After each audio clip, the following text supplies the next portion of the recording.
بسم اللہ الرحمن الرحیم نحمدہ ونصلی علی رسول الکریم۔ روزہ اللہ تبارک و تعالی کو بے پناہ محبوب ہے اور اس کا صلہ کتنا عظیم ہے، اس کا اندازہ رسول گرامی وقار صلی اللہ علیہ وسلم کی اس حدیث صحیح سے لگایا جا سکتا ہے۔ ابو ہریرہ رضی اللہ تعالیٰ عنہ سے روایت ہے، وہ فرماتے ہیں کہ اللہ کے رسول صلی اللہ تعالی علیہ وسلم نے ارشاد فرمایا، کل عمل ابن آدم یضاعف الحسنۃ عشر امثالها الی 700 ضعف قال اللہ الا الصوم فانه لی وانا اجزی بہ یدع شہوتہ وطعامہ من اجلی۔ بندے کا، ابن آدم کا ہر عمل، اس کا ثواب اسے 10 گنا سے لے کر 700 گنا تک دیا جاتا ہے۔ اللہ تعالیٰ فرماتا ہے سوائے روزے کے، کیونکہ روزہ میرے لیے ہے اور میں اس کی جزا دوں گا۔ بندہ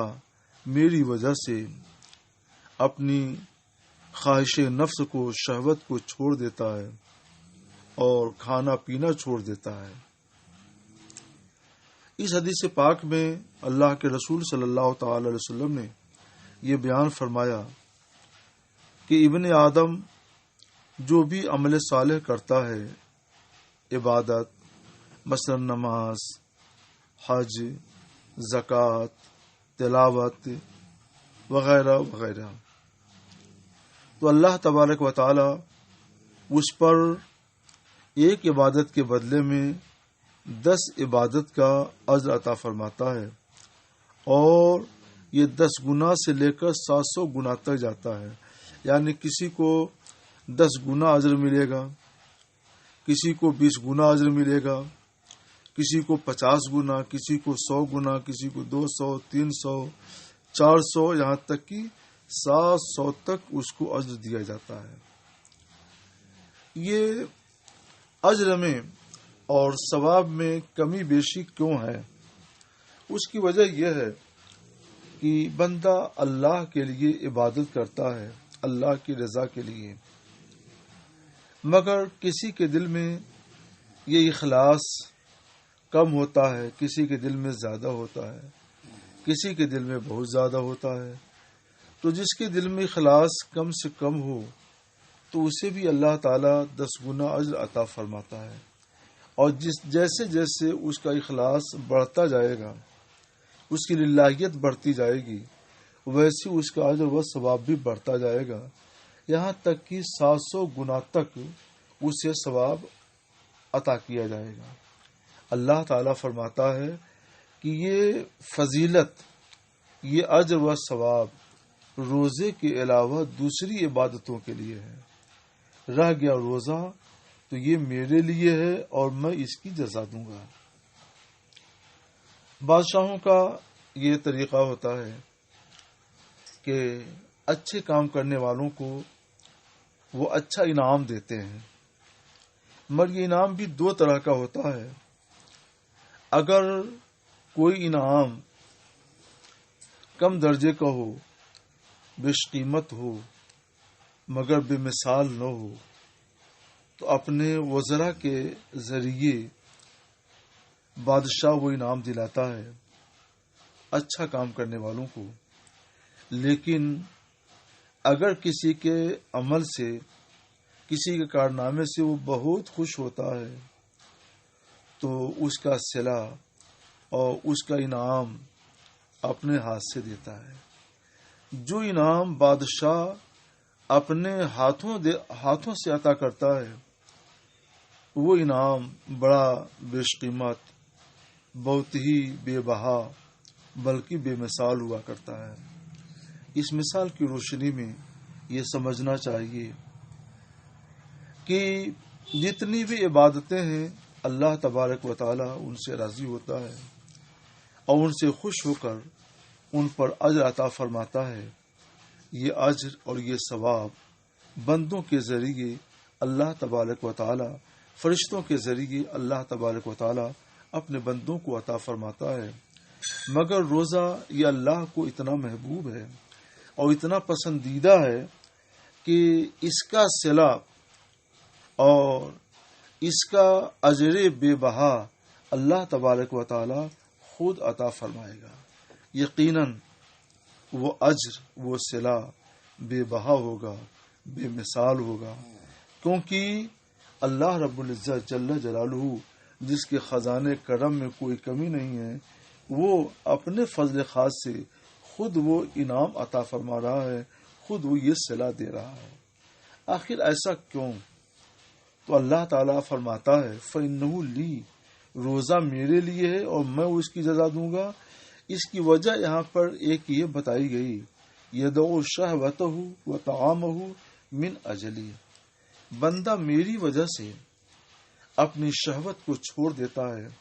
اور میری وجہ سے دن کا کھانا پینا چھوڑ دیتا ہے۔ یہ جو عبادتیں ہیں، نماز، حج، زکوٰۃ، صدقہ فطر اور اس طرح کی اور بھی دوسری عبادتیں ہیں، ان عبادتوں میں بندہ کھانا پینا دن میں نہیں چھوڑتا، بیوی سے ملنا جلنا بھی نہیں چھوڑتا۔ آپ سوچیں تھوڑی دیر کے لیے یہ کتنی بڑی بات ہے کہ عمدہ مشروب سامنے موجود ہو اور ایک شخص پیاس سے بے قرار ہو، مگر اللہ کی وجہ سے اسے پینا چھوڑ دے۔ عمدہ قسم کے لذیذ کھانے سامنے موجود ہوں، مگر اللہ کی وجہ سے دن بھر بھوکا رہ جائے اور کھانے کی طرف کوئی توجہ نہ کرے۔ بیوی موجود ہے، خواہش بھی ہے، شہوت بھی ہے، مگر صرف اللہ کی وجہ سے، اللہ کے خوف کی وجہ سے وہ بیوی سے ملنا جلنا ترک کر دیتا ہے۔ یہ وہ چیز ہے جو ایک دن نہیں، 2 دن نہیں، 1 مہینے تک جاری رہتی ہے۔ 1 مہینے تک بندہ اپنی بیوی سے دن کے اوقات میں ملنا جلنا چھوڑ دیتا ہے، کھانا پینا چھوڑ دیتا ہے، حالانکہ اسے اس کی خواہش ہوتی ہے اور اس کی شہوت ہوتی ہے۔ یہ وہ اللہ کے لیے کرتا ہے، اس لیے اللہ تعالیٰ اسے خود اس کا صلہ اور اس کا اجر عطا فرمائے گا۔ یہاں پر ایک بات یہ سوچی جا سکتی ہے کہ عبادتیں جتنی بھی ہوں سب اللہ ہی کے لیے ہوتی ہیں، تو اس کا کیا مطلب کہ إِلَّا الصَّوْمَ فَإِنَّهُ لِي، کہ روزہ میرے لیے ہے؟ روزہ بھی اللہ کے لیے ہے، نماز بھی اللہ کے لیے ہے اور دوسری عبادتیں بھی اللہ کے لیے ہیں۔ اس سلسلے میں عرض کروں گا کہ یقیناً ساری عبادتیں اللہ کے لیے ہیں، مگر ان میں بھی کچھ فرق ہے۔ روزے کے علاوہ جتنی بھی عبادتیں ہیں وہ اللہ ہی کے لیے ہیں، مگر ان عبادتوں کا فائدہ کبھی دوسروں کو ملتا ہے اور کبھی خود عبادت گزار کو ملتا ہے۔ مثلا قیامت کے دن یہ منظر سامنے آئے گا کہ کوئی شخص اپنے ساتھ نیکیوں کا ذخیرہ لے کر آئے گا، مگر اس نے لوگوں کو تکلیف دی ہوگی، کسی کو گالی دی ہے، کسی کو تھپڑ رسید کیا ہے، کسی کی غیبت کی ہے، کسی کا مال ہڑپ کیا ہے، وغیرہ وغیرہ۔ تو اس دن اللہ رب العزت جل جلالہ جب انصاف فرمائے گا تو اسے حکم ہوگا کہ تم نے جو فلاں فلاں کا حق دبایا، فلاں کو تکلیف پہنچائی، ان کے حقوق آج ادا کرو۔ اس کے پاس ان کا حق ادا کرنے کے لیے کچھ نہیں ہوگا، تو اسے حکم ہوگا کہ اپنی عبادتیں، اپنی اطاعتیں، اپنی نیکیاں اپنے اصحاب حقوق کو ادا کر دیں۔ تو کسی کے حقوق ادا کرنے کے لیے، کسی کے حق کے بدلے اس کی نمازیں دے دی جائیں گی، کسی کے حق کے بدلے اس کی زکوٰۃ دے دی جائے گی، کسی کے حق کے بدلے اس کے صدقات دے دیے جائیں گے، کسی کے حق کے بدلے اس کی دوسری ساری نیکیاں عطا کر دی جائیں گی، اور اس طرح سے ساری نیکیاں، ساری عبادتیں، ساری طاعتیں اس کی دوسروں کے حقوق کی ادائیگی میں دے دی جائیں گی۔ اس سے دیکھ اندازہ لگائیے کہ نماز اور اس طرح کی دوسری عبادات یقیناً اللہ کے لیے ہے، جس کا اجر عابد کو، اطاعت شار کو ملے گا، مگر اس میں ایک پہلو یہ بھی ہے کہ اس عبادت کا فائدہ عبادت گزار کے سوا دوسرے کو بھی ملے گا، جیسا کہ قیامت دن یہ منظر سامنے آئے گا۔ مگر روزہ یہ وہ عبادت ہے جو اللہ کے لیے خاص ہے، اس لیے اللہ تبارک و تعالی روزے کو کسی کے حق کے کفارے میں نہیں دے گا۔ روزہ کی جزا اللہ تبارک و تعالی نے اپنے بندے کے لیے، صائم کے لیے، روزے دار کے لیے خاص کر دی ہے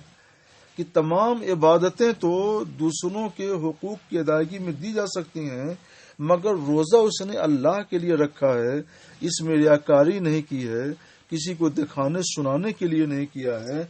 تو اور اس نے اللہ کے لیے شہوت چھوڑ دی، کھانا پینا چھوڑ دیا ہے، تو اللہ تعالیٰ اس عبادت کو اپنے پاس محفوظ رکھے گا اور دوسرے کے حقوق میں نہیں دے گا۔ تو یہ وہ عبادت ہے جو بندے کے لیے اس دن کام آئے گی، اور اللہ تبارک و تعالیٰ اس عبادت کا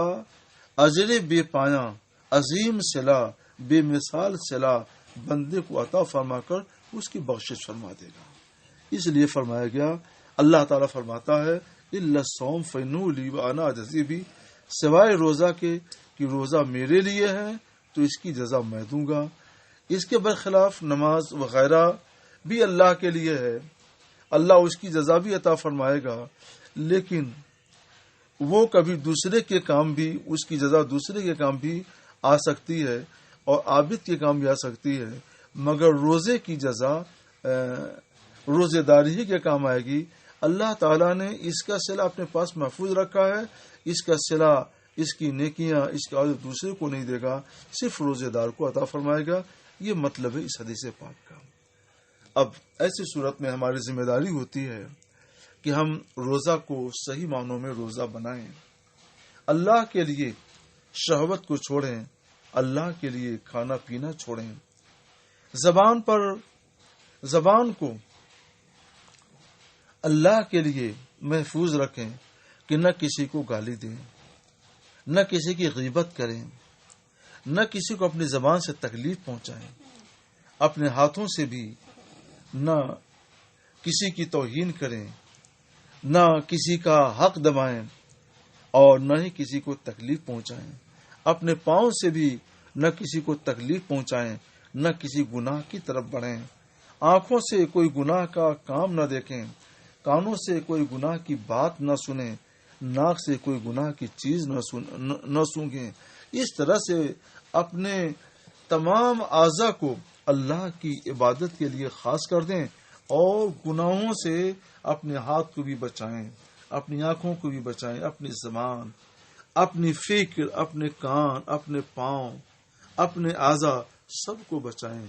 پھر ایسا روزہ خاص اللہ کے لیے ہوگا، اس کا اجر اللہ کے یہاں محفوظ رہے گا اور اس کا بے مثال صلہ اللہ تعالیٰ آپ کو عطا فرمائے گا۔ تو اس کے لیے ضروری ہے کہ آپ روزہ کو روزہ کی طرح سے رکھیں، روزے کا حق ادا کرنے کی کوشش کریں تاکہ اس کا اجر آپ کے لیے محفوظ رہے اور قیامت کے دن کام آئے۔ اللہ آپ کو، ہم کو، سب کو اس کی توفیق عطا فرمائے۔